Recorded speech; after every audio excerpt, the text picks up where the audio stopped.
अस्सलाम वालेकुम दोस्तों, मैं हूं इकरा और आप देख रहे हैं अनदेखे फैक्ट्स। काला जादू का नाम सुनते ही हमारे दिलों में खौफ और वसवसे पैदा होना शुरू हो जाते हैं। बहुत सी कहानियों में काले जादू की एक अलग ही तस्वीर मौजूद है, मगर जैसे फिल्मों और ड्रामों में दिखाया और बताया जाता है उससे ये काफी अलग है। अगर मैं आपको ये कहूँ कि इंडिया में मौजूद एक गाँव ऐसा भी है जहाँ सदियों से काला जादू किया जाता है, तो आप क्या इतनी बढ़ती हुई टेक्नोलॉजी के वक्त में इस बात का यकीन कर पाएंगे? जी हाँ दोस्तों, मयंग नामी ये गांव जो कि असम के डिस्ट्रिक्ट में आता है और गुवाहाटी से सिर्फ 40 किलोमीटर दूर है। अगर हम मयंग नामी लफ्ज के मायने की बात करें तो ये संस्कृत का वर्ड है जिसका मतलब है भ्रम का होना। हैरान कर देने वाली बात तो ये है कि यहाँ के लोग जादू करने के तरीकों को अपने आने वाले बच्चों को एक विरासत के तौर पर देते हैं। गांव का नाम सुनते ही एक आम इंसान के दिमाग में खेत, साफ हवा, पानी याद आता है। इस मयंग नामी गांव में आपको जादू में इस्तेमाल होने वाली तमाम चीजें, इंसानी हड्डियां और हत्ता के अजीबो गरीब लोग भी नजर आते हैं। यहाँ के लोगों के लिए एक बात काफी अजीब है। उनका मानना है कि जादू एक कला है और जिसे हम उर्दू में हुनर भी कह सकते हैं, और वो इस कला को अच्छे और बुरे दोनों कामों में इस्तेमाल कर सकते हैं। डरा देने वाली बात तो ये समझी जाती है कि उनको हजारों तरह के जादुओं का इल्म आता है और करना भी आता है, जो कि एक आम इंसान को पता ही ना हो। अगर हम मयंग नामी गांव की तारीख की बात करें तो हमें पता चलता है कि यहाँ पे काला जादू करने का रिवाज 5000 साल पुराना है। अगर हम यहाँ के लोगों की कहानी पे यकीन करें तो सन 1333 में यहाँ के आमिलों ने बादशाह के फौजियों को बहुत ही आसानी से हरा दिया था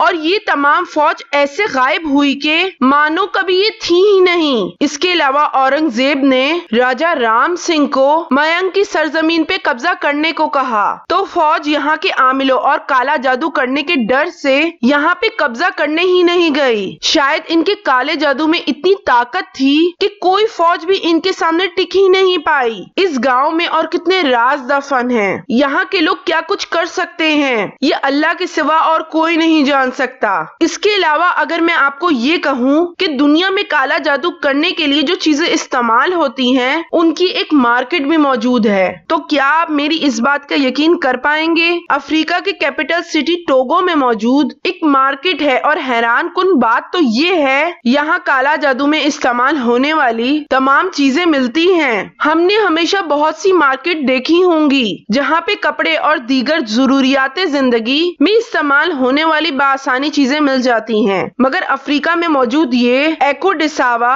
फिटिश मार्केट मौजूद है जहाँ पे दुनिया जहाँ के जादू में इस्तेमाल होने वाली तमाम चीजें बासानी दस्तयाब हैं। अक्सर लोगों का मानना होता है कि जादू का वजूद इंडिया से है, मगर शायद बहुत ही कम लोग जानते हैं जहाँ इंडिया में जादू को बहुत मकबूलियत हासिल है, वहीं अफ्रीका के लोग वोडो नामी जादू को बहुत अच्छा समझते हैं। उनका मानना है कि ये खुदा की तरफ से भेजा गया अमल है जो खुदा ने ही इंसान को जिंदा रहने और खुशी से जिंदगी गुजारने के लिए सिखाया। वोडो अफ्रीका का एक कदीम ट्रेडिशन भी है। यहाँ पे आपको बासानी बंदर की हड्डियाँ, परिंदों और मगरमच्छ की हड्डियाँ भी मिल जाएंगी। और हैरान कर देने वाली बात ये है कि अगर यहाँ किसी आने वाले इंसान को कोई डेड बॉडी पार्ट्स या इंसानी हड्डियाँ चाहिए हो तो वो भी ऑर्डर पे मिल जाती हैं। ये सब काम और सब तरीके दुनिया के बाकी मुल्कों में शायद इल्लीगल हो, मगर अफ्रीका के लोग इसे बहुत अच्छा समझते हैं। इन तमाम चीजों को अपने घरों में बुरी पावर को दूर रखने के लिए